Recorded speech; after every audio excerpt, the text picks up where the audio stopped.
The following is a presentation of VBR. Welcome, and thank you for joining us in our study of God's holy word.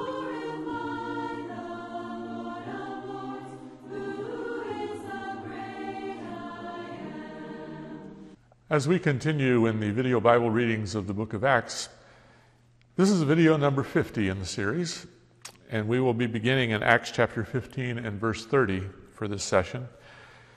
In our previous sessions, just in the most recent sessions looking at Acts chapter 15 verses 1 through 29, we had Luke telling us the story of how some men came from Jerusalem down to Antioch. And there in the church at Antioch, they were teaching that non-Jewish disciples, the men needed to be circumcised and they needed to observe the ordinances, the teachings of Moses, the commandments in the law of Moses. So Paul and Barnabas stridently disputed with them, and ultimately, because of the controversy this was causing, the church at Antioch sent Paul and Barnabas, along with some others, and we can be pretty confident that Titus was one of those included in that group, to Jerusalem to confer with the apostles and elders about this question. Along the way, they visited churches in Phoenicia and Samaria and shared the word of what God had done, what the Lord had done through them in Cyprus and in Galatia, how the Lord had done mighty works, and there was rejoicing in those churches about God's work among the nations, among the Gentiles. The travelers from Antioch came to Jerusalem, and the church came together, and they gave a description of what they'd been doing, and then there were some in the party of the Pharisees, which again, we talked about that in that particular video segment, but there shouldn't have been such a thing as a party of the Pharisees in the church. The church is supposed to be united under one head, and that is Christ. But there were some who identified themselves as Pharisees in the church, and they stood up and objected that the Gentiles must be circumcised and keep the ordinances, the rules of the law of Moses. So the apostles and elders met together to discuss these things. After Peter gave a review of how God had clearly shown through the pouring out of the Holy Spirit in the household of Cornelius, through the visions that Peter had and so forth, that the Gentiles were welcome in the family of faith with no particular requirements, none of the necessity of being circumcised or any of that. And then Barnabas and Paul retold their experiences among the Gentiles when they were sent out by the Spirit from Antioch. And then James, the Lord's brother, stood up and gave the closing comments about how they shouldn't lay any additional burden, not put a yoke on the Gentiles. Peter had said they shouldn't put God to the test by requiring what the Lord had not required. And they came to the conclusion that it was appropriate to write a letter and send along with that letter some representatives who would let the Gentiles know, the believers among the nations know that they were saved by grace through faith, just as the Jewish believers were, and reminding them that there were certain things that God expected of them, certain moral restraints that were part of God's covenant plan from the very beginning with the way he designed the world. They were instructed that they should stay away from idolatry, not eat food sacrificed to idols, stay away from idolatry. They should not consume blood or strangled meat that the blood had not been drained from it, and they should stay away from sexual immorality. Those things are eternal part of the design of humanity and the relationship that humanity has with God. The church also, the church in Jerusalem also commissioned two men, Judas and Silas, to travel along with Paul and Barnabas and the others back to Antioch to accompany the letter that was written and signed by all of the apostles and elders who were present there, with instructions for the letter to be circulated among the churches in Syria and Cilicia. So picking up in Acts 15 and verse 30, after the meeting in Jerusalem, I'd like to read Acts chapter 15, verses 30 through 35 from the English Standard Version. So when they were sent off, they went down to Antioch, and having gathered the congregation together, they delivered the letter. And when they had read it, they rejoiced because of its encouragement. And Judas and Silas, who were themselves prophets, encouraged and strengthened the brothers with many words. And after they had spent some time there, they were sent off in peace by the brothers to those who had sent them. But Paul and Barnabas remained in Antioch, teaching and preaching the word of the Lord with many others also. So, verse 30, when they were sent off. This is the same language as in Acts chapter 13, verse 3. Barnabas and Saul were sent off by the church in Antioch to go and take the message to Cyprus and up through Galatia as they did on that what's called the first missionary journey. They were sent off by the church in Jerusalem here with the blessing of the church. It doesn't give us particulars there, but they were sent off in that same way with the blessing of the church, with a mission in behalf of the church standing behind the mission that these men had. They delivered the letter. As brief as it is, the letter had the full weight of the authority of the apostles, as well as the first elders of the church, with the greatest weight of respect among the churches. So this is an epistle from the apostles that we have in those verses. In verse 31, when they read it, that is the church in Antioch, when the brethren in Antioch read it, they rejoiced because of its encouragement. This short letter, and indeed all the letters of the New Testament, was read to the assembled congregation of the church. Now, it only took a couple minutes to read this particular letter. Some of the letters would take 30 minutes, some would take an hour, some would take a little more, but by and large, we should understand that the letters were written to be read in whole to the church and appreciated in the entire context of what is written there. We seldom read the letters of Paul or James or Peter. We seldom read those letters in their entirety to the church. But that's the way they were written, and that's the way they were initially received by the churches. The letters were read to the church for the encouragement and instruction of the saints. Verse 32, Judas and Silas, who had traveled from Jerusalem to Antioch with the blessing of the Jerusalem congregation as representatives of the church there, we're told in verse 32 that they were themselves prophets, and they encouraged and strengthened the brothers with many words. They weren't apostles, they weren't elders, they were prophets, men who could in some sense communicate the Word of God. And we've had reference to that idea previously of the role of a prophet in the New Testament church. They had much to say. What they said here in Antioch was for the encouragement and building up of the church. This is the same view of those who prophesied that we have over in 1 Corinthians chapter 14, particularly noted in verse 4, 1 Corinthians 15:4, the one who speaks in a tongue builds himself up, but the one who prophesies builds up the church. Prophecy, Paul says, there was a gift for the building up of the church. And so these two men who could speak the word of God, Judas and Silas, were building up, encouraging the church in Antioch. Prophecy in the New Testament was not necessarily about predictions. There are predictive prophecies. Agabus, back in chapter 11, visited Antioch and predicted the famine that was going to come. And Agabus, we'll see later, predicts the imprisonment of Paul. There were prophetic messages that dealt with the future from these New Testament prophets, but the message of the prophets, even the Old Testament prophets, was usually a message of instruction. The future prophecies were given sometimes by way of giving authentication, of saying this man truly was speaking from God because he could predict the future. And sometimes the future prophecies were to prepare the people of God for things to come. But by and large, the prophets primarily spoke a message to the people of how they ought to live and what they ought to do. The words of encouragement and instruction was a primary function of the prophets of God, both Old and New Testaments. Verse 33, after they had spent some time there, that is Judas and Silas, spent some time in Antioch, they were sent off in peace by the brothers to those who had sent them. Now, notice here when we're talking about the church in Antioch, there is no hint of a single pulpit preacher or a senior pastor in that church or in the Jerusalem church or in any other church that we read about in the New Testament. We've seen that the churches had multiple elders appointed in each congregation, as in Acts chapter 14, verse 23. We've seen the participation of multiple teachers, exemplified both in Antioch and Jerusalem. And back in Acts 13, verses 1, 2, and 3, we were told that there were 5 men who were prophets and teachers in Antioch that were named there. There may have been others who taught, but there were 5 that were specifically in leadership roles in the church. There was no single one who stood out as the preacher or the pastor or anything like that.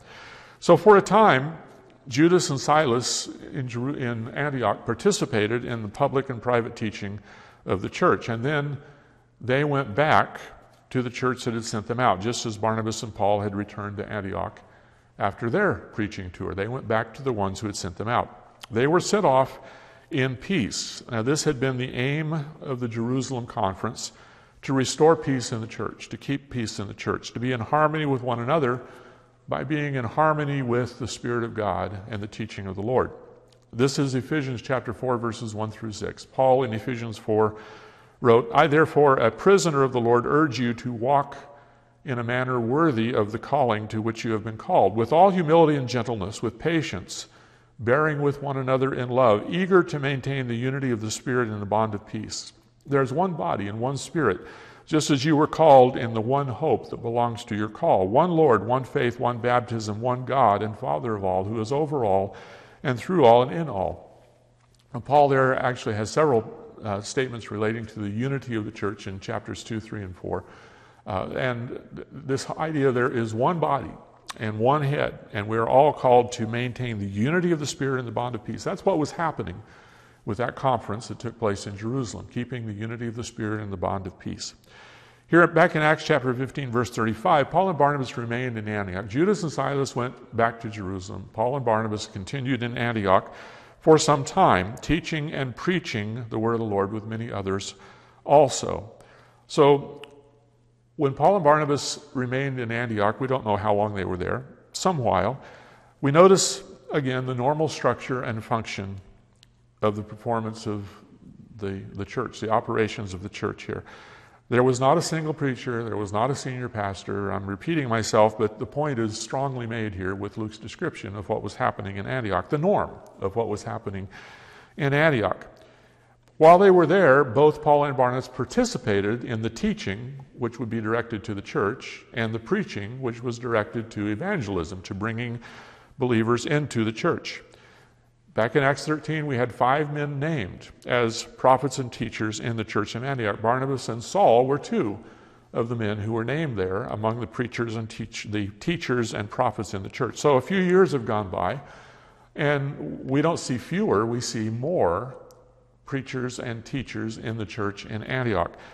Paul and Barnabas and many others who taught and preached the word of the Lord. So that's healthy internal church growth. The church is growing internally with people becoming qualified to teach and to preach.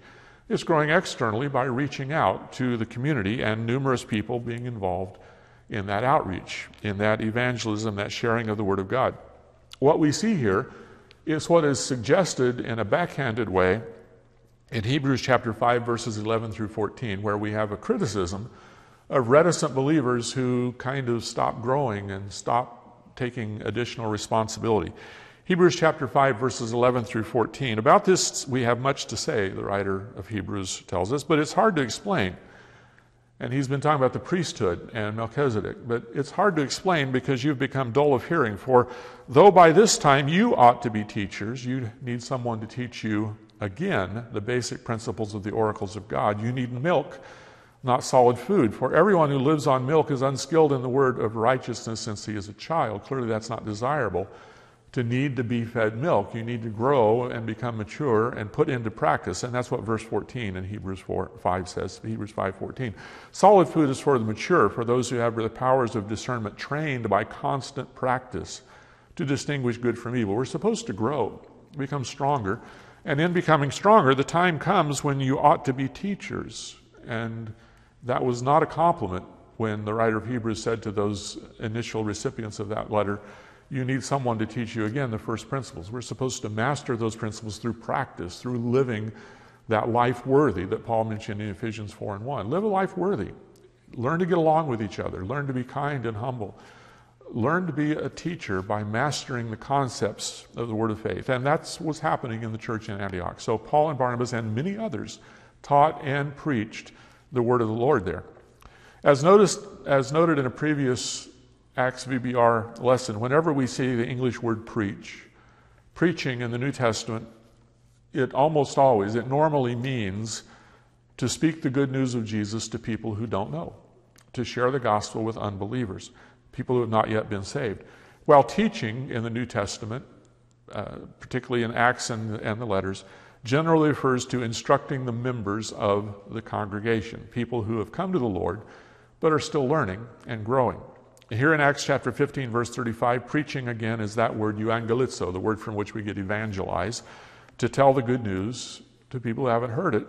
And many in Antioch, besides Paul and Barnabas, were engaged in sharing the good news as well as teaching the church. And that's a picture of a healthy, thriving church with many engaged in the preaching and the teaching. Continuing on in Acts chapter 15, verses 36 through 41, Acts chapter 15, verses 36 through 41, reading again from the ESV. After some days, Paul said to Barnabas, "Let us return and visit the brothers in every city where we proclaim the word of the Lord, and see how they are." Now Barnabas wanted to take with them John, called Mark, but Paul thought best not to take with them one who had withdrawn from them in Pamphylia and had not gone with them to the work. And there arose a sharp disagreement, so that they separated from each other. Barnabas took Mark with him and sailed away to Cyprus.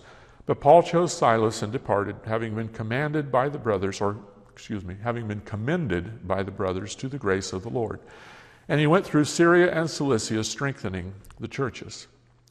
So verse 36, after some time, they spent some time there in Antioch, and then Paul says to Barnabas, we should go back and visit the churches that we previously started, where we proclaim the word of the Lord, see how they are.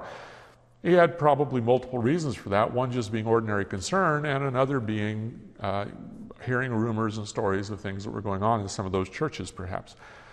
The chronology here would have us at about 49 AD. This is in close proximity to that council in Jerusalem. It's around 49 AD, plus or minus a year. And this is probably the time frame for Paul's first letter, the letter to the Galatians. And we're not 100% sure of when he wrote that, but it looks like it was probably right in this general time frame that Paul wrote the letter to the Galatians. Paul wrote of his own intentions to preach the gospel where it was unknown. Romans chapter 15, verse 20, he says that's his personal ambition, is to preach the gospel where it was previously unknown. However, he well understood the necessity of following up the work that had already been done by visiting the churches that were previously established and checking on their progress, as well as providing additional instruction and encouragement and perhaps correction in the event that anything had gone wrong. Verse 37, Barnabas is in agreement about going and visiting those churches, but he wanted to take along John, called Mark. Now, at this moment in time, shortly after resolving the contentious issues of false teachers asserting a demand that Gentile believers follow the ordinance of Moses, it's perhaps ironic, but then again, it speaks to human nature, the fact that all of us deal with inconsistencies in our lives, that a sharp disagreement now arose between Paul and Barnabas over traveling companions. Barnabas wanted to take John Mark. Paul said no. He did not trust John Mark. He thought it best not to take one who had withdrawn from them in Pamphylia and had not gone with them to the work. This produced a sharp disagreement between Barnabas and Paul, so sharp that they went in different directions. Remember that John Mark had traveled with Barnabas and Saul from Jerusalem to Antioch in Acts chapter 12, verse 25. In our video Bible reading number 36, we looked at that story, and we also noted that his mother Mary's home was the house where Peter went when he was released by the angel from his imprisonment by Herod. That's the house where the prayer meeting was taking place. So we talked a little bit about John Mark's background, that he came from seemingly a prosperous family in Jerusalem. His mother seemed to be the head of the household. His father was gone, perhaps deceased. That John Mark was a young fellow at that time, that he wanted to travel with Barnabas and Saul, and so he went with them from Jerusalem up to Antioch. And then John Mark went along with Barnabas and Saul to Cyprus when they were called by the Spirit to go to that work, and the church sent them out. John Mark went along as their helper, it said in the text in Acts chapter 13. But when they came from Cyprus back to the mainland, he abruptly left them before they went on that northern journey to Antioch of Pisidia through the rough terrain of central Turkey there. He abruptly left them. He went back to Jerusalem from Perga in Acts chapter 13 and verse 13. Now, the journey they were setting out on was an arduous journey with a lot of dangers, a lot of challenges. Maybe that had something to do with John Mark's leaving. We don't know exactly what motivated John Mark to leave. Luke didn't tell us. I expect he knew, but he didn't tell us. That wasn't really the point. But from Paul's perspective, John Mark had abandoned them and abandoned the work. He had left them at a crucial time, and as Paul saw it, he was untrustworthy. He was an unreliable companion, and Paul did not want to include him. He didn't say he's not a believer. He didn't say he's not a faithful Christian. He just said he's not reliable for what we want to do. I don't want to lean on someone that we can't depend on. And so he was completely unwilling to take John Mark along with him, viewing his former departure as a desertion and a failure. Barnabas, on the other hand, wanted to give Mark any chance he could, wanted to give him a second chance and take him along. This is consistent with the very nickname Barnabas, which, if you recall, back at the end of Acts chapter 4, if you recall, the name Barnabas means son of encouragement, because that's what he was. He was a giver, he was an encourager, he was generous. It's consistent with Barnabas having that reputation, having that nickname, and being the one who embraced Paul. When Paul came from Damascus up to Jerusalem, and the brethren there were unwilling to receive him, they were afraid of him. They avoided him. He wanted to join the Christians in Jerusalem, but he had previously been persecuting them, and so they were unwilling to receive him. And Acts chapter 9, verses 26 and 27 tell us that while most of the believers were afraid of Paul, Barnabas took him and introduced him to the brethren, introduced him to Peter. So Barnabas had given Saul, a second chance, given him the benefit of the doubt. And consistently now, Barnabas wants to do the same with John Mark, give him the benefit of the doubt and help him to overcome past failures and be fruitful in the Lord's work. The disagreement over John Mark was strong enough that we're told that they made the decision, Paul and Barnabas, to go in different directions, two groups instead of one, dividing the work between them. So one thing to notice here is that they could disagree and still continue in fellowship. They didn't split the church. They didn't draw away disciples after themselves. Nothing like that happened here. They continued in fellowship, but Paul didn't want to work with John Mark, and Barnabas did, so they went in two different directions. They could both work for the Lord without disrupting the churches. They didn't become enemies. They didn't speak badly of one another. They chose to work apart, but they certainly continued in fellowship and didn't disparage one another. Perhaps at this time, and this is speculation on my part, but perhaps at this time there were brethren visiting in Antioch from Jerusalem, including at least John Mark and Silas. This might be, again, I'm speculating, this might be the time frame where the incident that Paul mentioned in Galatians 2:11 through 14 took place, where Peter visited Antioch, and a group sent by James also came to Antioch shortly after Peter had arrived there.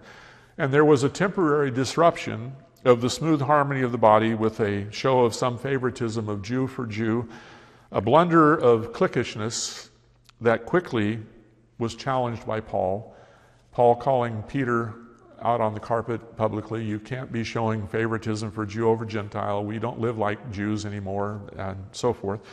And Paul mentioned there in Galatians that Barnabas was caught up in that as well. And that may have been in the very recent past, at the point in time that we're reading about here in Acts chapter 15, because it appears that we have some visitors from Jerusalem and Antioch, namely Silas, who just a couple verses back had returned to those who sent him out, and also John Mark, who after the episode of leaving Barnabas and Saul in Perga, had gone back to Jerusalem. But John Mark is here in Antioch at this moment in time. So we do have some people from Jerusalem who are present in Antioch at this moment in time.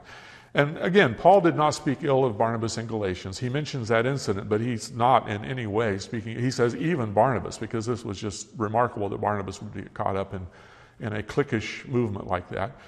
It was out of character for both Peter and Barnabas, but human nature, sometimes we are inconsistent. And again, a few years after this, about 7 or 8 years after this, Paul wrote the letter of 1 Corinthians. And in 1 Corinthians 9:6, he specifically mentions Barnabas as a man who worked in exactly the same way he did, with the same sort of privations and self-denial that he experienced. But Paul only spoke of Barnabas in positive terms. There was not a division between them because of this disagreement about the potentiality of John Mark being a capable worker. So another thing to remember here is that Barnabas was right about John Mark. Paul was wrong. Well, maybe he wasn't wrong. Maybe they wouldn't have gotten along so well. I don't know about that. But Barnabas was right about John Mark and was right about giving him a second chance.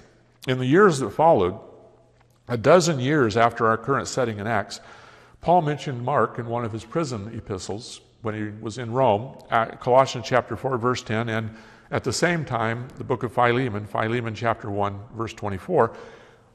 Paul mentions John Mark as a trustworthy co-worker, and then a couple of years after that, he reminded Timothy that Mark was very useful to me in my ministry in about 64 or so AD. John Mark was very useful to me in my ministry. 2 Timothy 4:11, or Colossians 4:10, or a couple of other instances where John Mark is mentioned in a very positive way. Peter mentions John Mark in 1 Peter, the 5th chapter, as my own son, and the relationship that he had with him, and they were together in Rome at the time when Peter wrote that. So Paul wrote Colossians and Philemon during his first Roman imprisonment in about 62 AD. He wrote 2 Timothy a couple of years later, around 64, 65 AD, something like that, in his second imprisonment. So when Paul asked that Timothy, 1 Timothy 4:11, bring John Mark with him to Rome, and mentioned that Mark was very helpful to him in his ministry, and then we have Peter in 1 Peter 5:13 mentioning that John Mark was with him in Rome. It's called Babylon there, but it is clearly Rome that Peter wrote from. All of the ancient tradition that interprets it that way. We have ancient historical testimony from the 2nd, 3rd, and 4th centuries that identify Mark as the writer of the gospel that's second in our New Testaments, Matthew, Mark, Luke, John. Mark is consistently identified in ancient testimony in the early church as being the author of that gospel, and that gospel was based on what Peter preached about Jesus in Rome. When Peter told the story of Jesus' life in Rome, Mark wrote that down, and that became his gospel. So we have Peter and Paul both being assisted by John Mark in their last days when they're in Rome. We also have Luke and Timothy involved in the last days of Paul there in Rome. Peter and Paul were surely in communication with each other through their representatives, through John Mark, Timothy, Luke, and perhaps others in the church. So again, Barnabas, the son of encouragement, was right to give John Mark another chance. John Mark had a significant role to play, not only in the traveling and preaching, which he did faithfully, but also in composing the New Testament, not just the letter he wrote, but helping with the writing of 1 Peter, and helping Paul with the organization of materials that he apparently was involved in at that moment in time that was going to result in the New Testament that we have. John Mark becomes a very important figure. He's a minor character in many ways, and yet in terms of the construction of the New Testament, he is a very significant figure. So chapter 15, verse 39, Barnabas took Mark with him and sailed away to Cyprus. But Paul chose Silas and departed, having been commended by the brothers to the grace of the Lord. Barnabas and Mark went to the island of Cyprus, where Barnabas and Saul had preached back in Acts chapter 13 a couple of years earlier. Remember that Barnabas was from Cyprus, so perhaps the logistic make more sense for Barnabas to revisit those churches along with his younger cousin John Mark. And Paul and Silas went out again at the same time, or close in time, and both teams of workers were sent out with the blessing of the church for the Lord to be with them and to work through them, commended by the brothers, just as Barnabas and Saul had been back in Acts 13 and 3 when the church in Antioch sent them out the first time. Verse 41, Acts 15, verse 41, and he, that is Paul, along with Silas, went through Syria and Cilicia, strengthening the churches. While Barnabas and Mark were sailing to Cyprus, Paul and Silas went overland north and west through Syria and then Cilicia. This is the beginning of what is traditionally called Paul's second missionary journey. Remember that Paul himself was from Tarsus in Cilicia, and that he had spent several years preaching in Cilicia, having left Jerusalem under deadly threat in Acts chapter 9 and verse 30. And then Barnabas sought him out in Tarsus in Cilicia and invited Paul to help in Antioch in Acts 11, 25 through 26. So the churches in Cilicia where Paul was now going, along with Silas, are churches that he had been involved in establishing during those years between when he departed from Jerusalem and Barnabas came looking for him. Paul had been engaged in evangelistic, missionary, apostolic activity in Cilicia before he came to Antioch.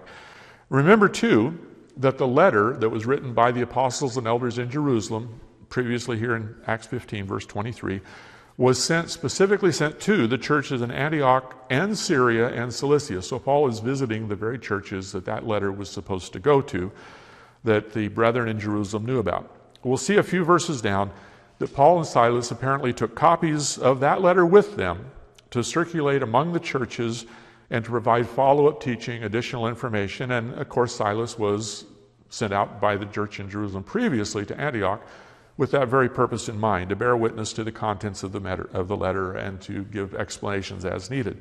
Barnabas and Mark surely did the same when they went to the churches on the island of Cyprus. It may not have been as critical an issue there, but they surely likewise took along copies of the letter and explained these rulings from Jerusalem in their missionary work on the island of Cyprus. And we'll pause there, and in our next video we'll pick up in Acts chapter 16 and verse 1 with Paul's work as he goes from Cilicia back up into the region of Galatia and travels through those regions where he and Barnabas had previously worked in Acts chapter 13 and 14. Next time, Acts chapter 16 and verse 1.